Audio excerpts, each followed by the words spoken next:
Soy Enrique Rodal y me da mucho gusto saludarles y espero que en estos días estén aprovechando la oportunidad de estudiar en esta modalidad y a través de Aprende en Casa 2 por televisión. Estas sesiones tienen la finalidad de que sigamos teniendo la posibilidad de desarrollar conocimientos sobre temas correspondientes a la asignatura de primer grado de secundaria. Recuerden mantener la sana distancia y lavarse las manos con agua y jabón durante 20 segundos al menos. Al cuidarte tú, cuidas a los demás. Hoy nos acompaña la maestra María del Rocío Benítez Franco, que imparte la asignatura Historia en la Escuela Secundaria Técnica número 109. Bienvenida, maestra. Muchas gracias. Saludos a todas y todos en casa y aquí en el estudio. En la sesión de hoy reconoceremos las características de la monarquía absoluta y la organización estamental de la sociedad en el antiguo régimen. Antes de iniciar, les recuerdo que es importante que participen en las actividades. También les invito a preparar lápiz o bolígrafo, colores, cuaderno u hojas blancas para que puedan anotar las ideas principales, así como las preguntas y reflexiones que puedan surgir a lo largo de la sesión. Sociedad estamental y monarquía absoluta. No olviden tener a la mano su libro de texto de historia. El tema que abordaremos se localiza en el bloque 1. Si ya están listos y listas, ¡comencemos! En el siglo XVI, con el descubrimiento de América y las reformas protestantes en Europa, las monarquías se convirtieron en estados poderosos, lo que consolidó y concentró el poder en una figura, el rey. Las monarquías se fueron transformando en absolutas y para los siglos XVII y XVIII el absolutismo se había afianzado en Europa. Pero, ¿cuál era la justificación de esta forma de gobierno? Según recuerdo, maestra, se basaba en la idea de un mandato divino. ¿No es así? Vamos a averiguarlo. Les compartiré dos fragmentos que reflejan el pensamiento absolutista. El primero es fragmento de la obra Los 6 libros de la República del francés Jean Bodin, publicada en 1576. Dado que después de Dios nada hay de mayor sobre la tierra que los príncipes soberanos, instituidos por él como sus lugartenientes para mandar a los demás hombres, es preciso prestar atención a su condición para así respetar y reverenciar su majestad con la sumisión debida, y pensar y hablar de ellos dignamente, ya que quien menosprecia a su príncipe soberano, menosprecia a Dios, del cual es su imagen sobre la tierra. A fin de que pueda reconocerse quién es tal príncipe soberano, es necesario conocer los atributos que no comparte con los súbditos, puesto que, si se tratase de atributos comunes, no podría hablarse de príncipe soberano. Es preciso que los atributos de la soberanía sean tales que solo convengan al príncipe soberano, puesto que si son comunicables a los súbditos, no puede decirse que sean atributos de la soberanía. Del mismo modo que una corona pierde su nombre si es abierta o se le arrancan sus florones, también la soberanía pierde su grandeza si en ella se practica una abertura para usurpar alguna de sus propiedades. Al igual que el gran Dios soberano, no puede crear otro Dios semejante, ya que siendo infinito no puede, por demostración necesaria, hacer que haya dos cosas infinitas, del mismo modo que podemos afirmar que el príncipe que hemos puesto como imagen de Dios no puede hacer de un súbdito su igual sin que su poder desaparezca. El primer atributo del príncipe soberano es el poder de dar leyes a todos en general y a cada uno en particular. Con esto no se dice bastante, sino que es preciso añadir sin consentimiento de superior, igual o inferior. Si el rey no puede hacer leyes sin el consentimiento de un superior a él, es en realidad súbdito. Si de un igual, tiene un asociado. Y si de los súbditos, sea del Senado o del pueblo, no es soberano. Bajo este mismo poder de dar y anular la ley, están comprendidos todos los demás derechos y atributos de la soberanía. De modo que, hablando en propiedad, puede decirse que solo existe este atributo de la soberanía. Todos los demás derechos están comprendidos en él: declarar la guerra o hacer la paz, conocer en última instancia de los juicios de todos, los magistrados, instituir y destituir los oficiales más importantes, gravar o eximir a los súbditos con cargas y subsidios, otorgar gracias y dispensas contra el rigor de las leyes, elevar o disminuir la ley, valor o tasa de las monedas, hacer jurar a los súbditos y hombres ligios sin excepción fidelidad a quien deben juramento. Todos estos son los verdaderos atributos de la soberanía y están comprendidos bajo el poder de dar la ley a todos en general y a cada uno en particular, siempre que dicho poder se reciba solo de Dios. Todas estas ideas se reflejan en el discurso de Luis XV al Parlamento de París el 3 de marzo de 1766. Es solo en mi persona donde reside el poder soberano, cuyo carácter propio es el espíritu de consejo, de justicia y de razón. Es a mí a quien deben mis cortesanos su existencia y su autoridad, la plenitud de su autoridad que ellos no ejercen más que en mi nombre, reside siempre en mí y no puede volverse nunca contra mí. Solo a mí pertenece el poder legislativo sin dependencia y sin división. Es por mi autoridad que los oficiales de mi corte proceden no a la formación, sino al registro, a la publicación y a la ejecución de la ley. El orden público emana de mí, y los derechos y los intereses de la nación, de los que se suele hacer un cuerpo separado del monarca, están unidos necesariamente al mío, y no descansan más que en mis manos. Interesante, ¿verdad? ¿Qué les han parecido estos textos? ¿Consideran que realmente un gobernante debe ser designado de forma divina?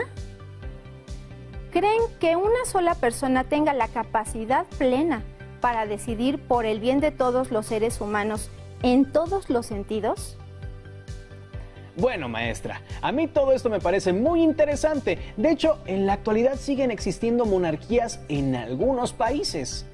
Estas lecturas nos revelan algunas características de las monarquías absolutas, una forma de gobierno que justificaba que el poder recayera en una persona a partir del derecho divino, donde el pensamiento religioso era una de las bases del actuar humano.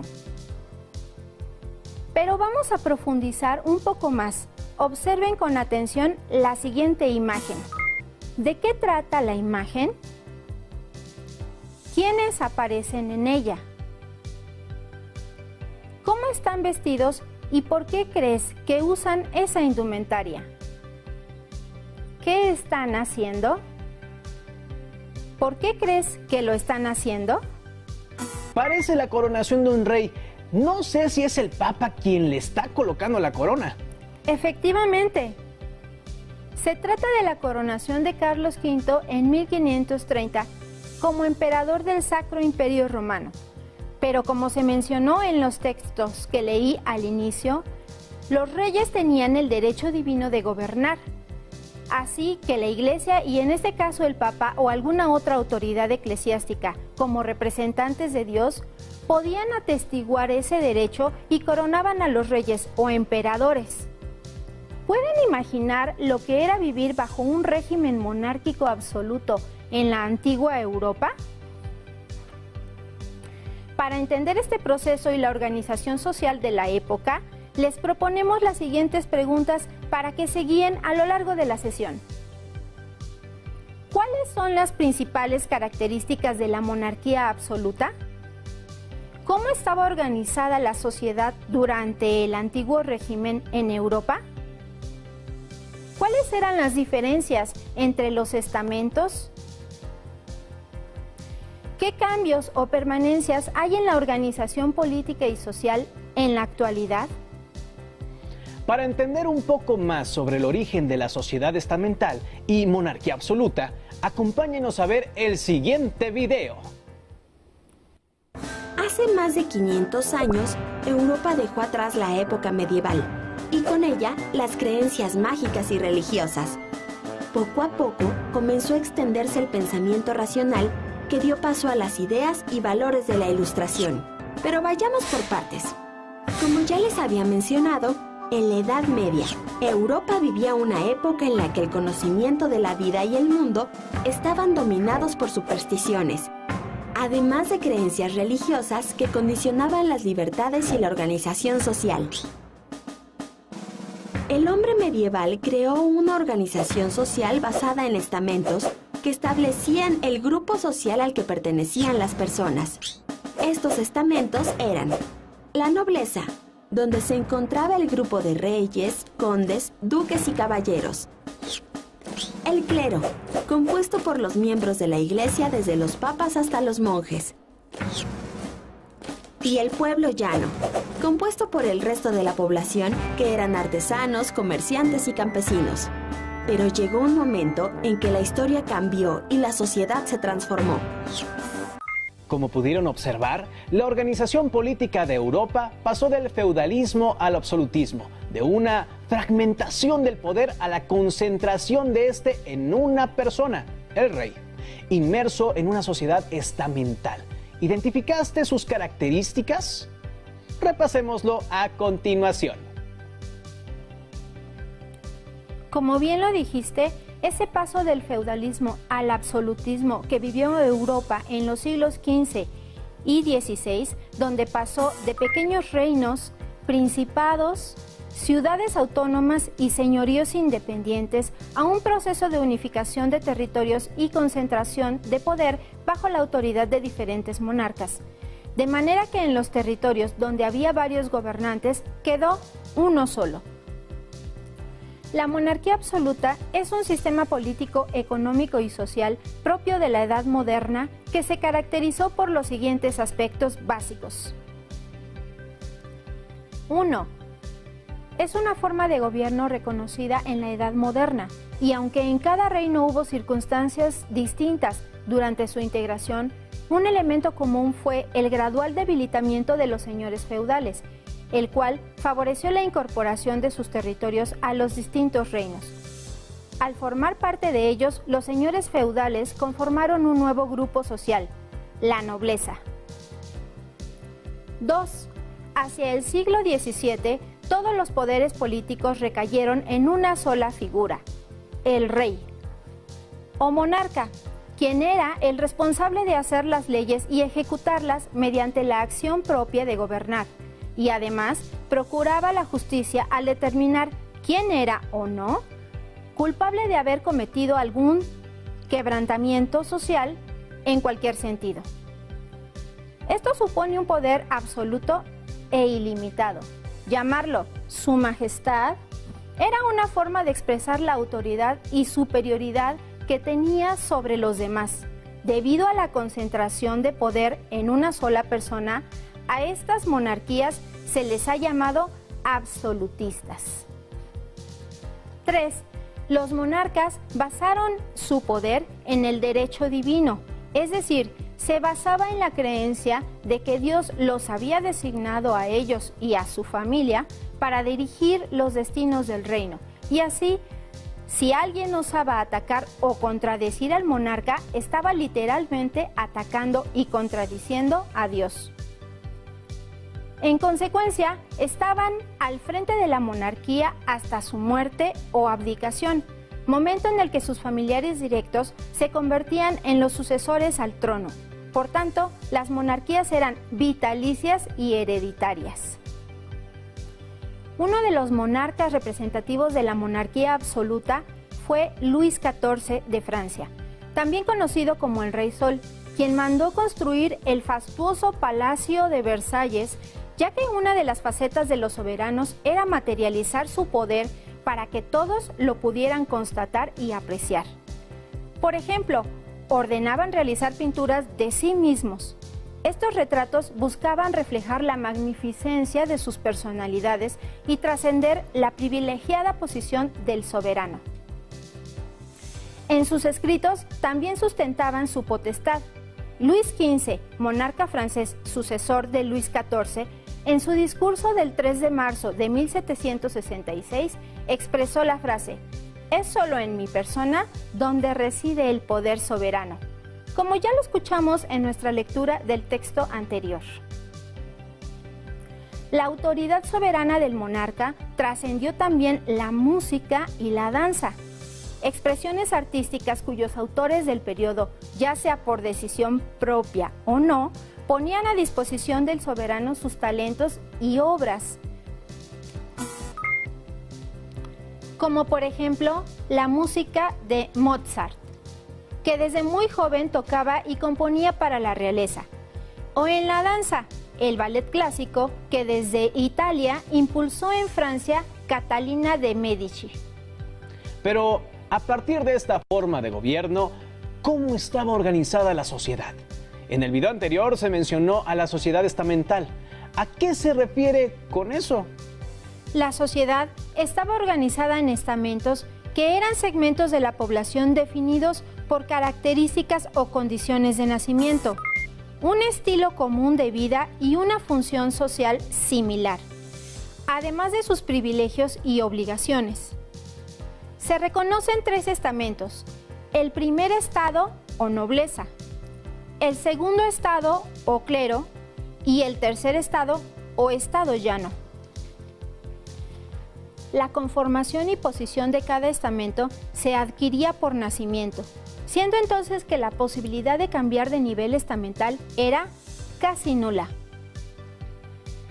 La jerarquización era determinante en el desenvolvimiento de la vida cotidiana, generando una aguda desigualdad social que mantenía altos privilegios para la nobleza y el clero, en contraste notorio con la población que era parte del tercer estado.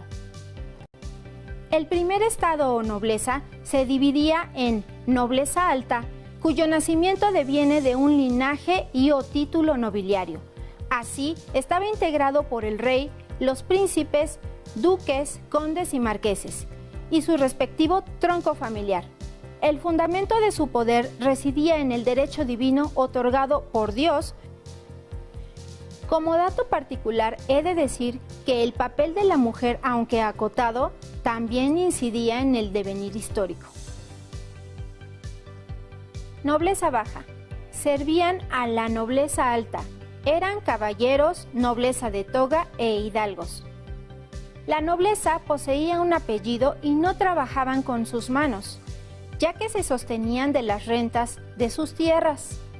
No pagaban impuestos directos, tenían súbditos a su servicio y sus asuntos no eran tratados en cualquier tribunal. Además, seguían un estilo de vida basado en el lujo, en donde los consumos y gastos de bienes de mejor clase representaban, al igual que sus otras características, su valía social. Había 3 tipos de nobles: los que ocupaban cargos administrativos, los de la corte, que vivían con el rey, y los de provincia, que habitaban en sus tierras. El segundo estado o clero, representado por el grupo eclesiástico o religioso que legitimaba el poder del rey, estaba representado por el papa, cardenales, obispos, sacerdotes, frailes y monjes. El clero era poseedor de grandes riquezas patrimoniales, como edificios y terrenos. Tampoco pagaban impuestos, pero recibían rentas en forma de diezmos, limosnas y donaciones. Además, ejercía un poder ideológico importante, consiguiendo así manipular la acción y pensamiento de los otros estamentos, porque monopolizaba la educación. Estaba estructurado en alto clero, ostentado en el Papa, máximo representante de la Iglesia Católica, cardenales y obispos. Clero medio, abad o abadesa, miembros de cabildos, curas en parroquias. Bajo clero, curas, frailes y monjes. El tercer estado o estado llano estaba conformado por el resto de la población. Aquí encontramos mayor diversidad en tanto actividades u oficios de vida y posición económica. Por ejemplo, ricos comerciantes, banqueros o prestamistas, pequeños propietarios agrícolas, intelectuales, artistas, artesanos, sirvientes y campesinos. En lo que sí coincidían era que no gozaban de ningún tipo de privilegio fiscal, ni económico, ni jurídico, ni social. Pagaban impuestos y estaban excluidos de la participación política en las decisiones del reino. Se les veía simplemente como siervos de la figura monárquica y útiles para los fines y deseos de la nobleza y el clero. Pero de este tercer estado o estado llano surge un grupo particular que influyó en los cambios sociales del siglo XVIII, la burguesía. Esta tomará su nombre de los burgos, que eran pequeños barrios ubicados alrededor de castillos y fortificaciones durante la Edad Media. Así, el burgués viene del burgo. ¿Saben ustedes cuál fue el papel de la burguesía? Veamos el siguiente video. Las palabras son testigo de la historia, ya que pueden mostrarnos cómo van cambiando las ideas a través del tiempo. Es difícil imaginar el mundo actual sin algunas palabras que surgieron hace mucho tiempo y que representan profundos cambios en las relaciones entre las personas. Una de esas palabras es burguesía, que se volvió muy importante a partir de la Revolución Industrial y la Revolución Francesa. La palabra burgués surgió en el siglo VI, en la Edad Media. El crecimiento económico y de la población llevó a quienes no tenían tierras a vivir en los alrededores de los castillos de los señores feudales. Estos lugares fueron llamados burgos y a sus habitantes burgueses. Había dos tipos de burgueses: los artesanos y pequeños mercaderes, y los banqueros y grandes comerciantes. En la actualidad existen ciudades que conservan el nombre original de Burgos, como Hamburgo, Magdeburgo y Friburgo en Alemania, Estrasburgo en Francia y Burgo de Osma o Burgos en España. A partir del siglo XIII, las diferencias entre los dos grupos de burgueses se hicieron más notorias. Por un lado, los grandes comerciantes y banqueros. Por otro lado, estaban los artesanos, sirvientes y pequeños comerciantes. Con el paso del tiempo, muchas familias burguesas se relacionaron con la nobleza por medio de alianzas matrimoniales. Esta relación con la nobleza llevó a algunos burgueses a ejercer el poder local. A partir del siglo XVIII, el pensamiento liberal de la burguesía provocó revoluciones que transformaron la forma de vida de las personas, su economía y la forma de gobernarse, y que benefició principalmente a la gran burguesía. La revolución industrial desarrolló el poder productivo de las sociedades e impulsó una constante, rápida e ilimitada multiplicación de bienes y servicios. Así es, la ayuda económica de los burgueses permitió el fortalecimiento de la figura real. Los préstamos que hicieron a los monarcas les permitieron crear y sostener ejércitos para ampliar o defender el territorio, así como participar en empresas que les redituaron ganancias económicas y mayor poder político. A cambio, los burgueses gozaron de facilidades para desarrollar sus actividades económicas en los reinos y también obtuvieron ganancias por sus inversiones. Al paso del tiempo, fueron ganando una posición económica importante mediante su actividad comercial y financiera, ya que acumulaban riqueza monetaria y patrimonio, lo cual utilizaron para posicionarse en puestos públicos y alcanzar un nivel intelectual que les merecía reconocimiento de los otros estamentos y del soberano. Pero aún así, la burguesía no alcanzaba la posibilidad de ejercer derechos políticos y estaba limitada en sus actividades, tanto económicas como sociales, lo cual no le agradaba en absoluto, porque no le permitía crecer ni fortalecerse. Sin embargo, la burguesía llegará a tal predominio de su posición económica que validará y legitimará por ley la aplicación de los principios del libre mercado y el reconocimiento y protección de la propiedad privada, alcanzando una notable posición política. Esta la conseguirá mediante las revoluciones liberales en Europa y otras partes del mundo, e impondrá nuevos regímenes de gobierno como la monarquía parlamentaria, legitimada en constituciones que garanticen el derecho de los individuos a elegir a sus gobernantes de manera directa e instaurarán la división de poderes y la soberanía nacional para pasar a la conformación plena de Estado-Nación. Recordarán que al inicio de nuestra sesión se hizo la pregunta: ¿qué cambios o permanencias hay en la organización política y social en la actualidad? En efecto, hoy en día en nuestro país hay un marco legal que ampara los derechos políticos fundamentales del individuo, según nuestras leyes. Ustedes gozan de libertad plena para desarrollarse como seres humanos y expresarse libremente. Además, pueden desempeñarse libremente en las actividades legales, profesionales y comerciales que deseen. Como dato especial y para complementar el tema, quiero comentar que la burguesía no va a ser la única que movilice las ideas de la Ilustración. La monarquía absoluta también hará uso de esta corriente de pensamiento en favor de su posición. Es por eso que para finales del siglo XVIII se transformó en despotismo ilustrado, llevando a cabo reformas en sus operaciones y planes de gobierno y asignando funciones de Estado a intelectuales y especializados para conducirlas. Y bien, para ir cerrando con este contenido, ahora tenemos los elementos para identificar las características de la monarquía absoluta y su influencia en Europa entre los siglos XVI y XVIII. Reconocer la organización de la sociedad estamental en Europa durante el antiguo régimen. Identificar la clase burguesa y su influencia durante el periodo del liberalismo.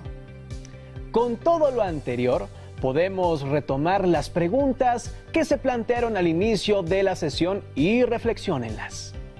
¿Cuáles son las principales características de la monarquía absoluta? ¿Cómo estaba organizada la sociedad durante el antiguo régimen en Europa?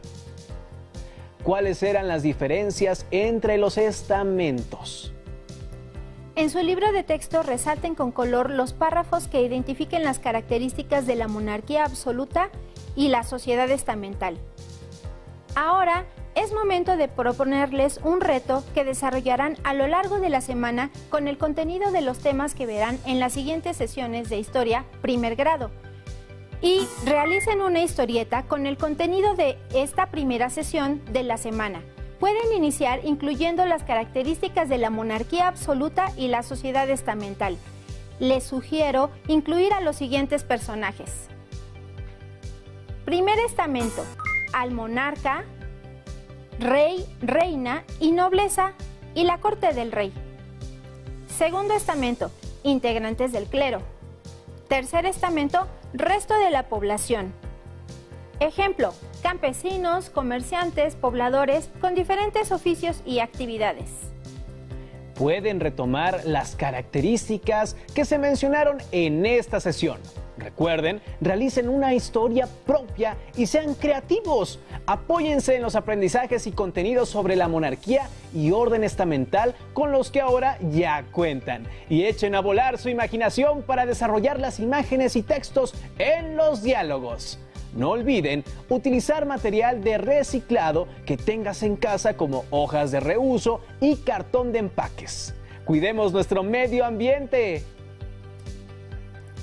Recuerden que este tema lo pueden encontrar en su libro de texto gratuito en el bloque 1. También podrán consultar otras fuentes bibliográficas digitales y audiovisuales que tengan a la mano. ¡Listo! Terminamos, pero aún nos queda mucho por explorar y descubrir. No olviden invitar a su familia para compartir su aprendizaje. Les pedimos que sigan en sintonía con nosotros y continúen llevando a cabo todas las medidas de higiene para que rápidamente podamos estar en la escuela. Así que nos vemos pronto aquí en Aprende en Casa 2. ¡Hasta la próxima!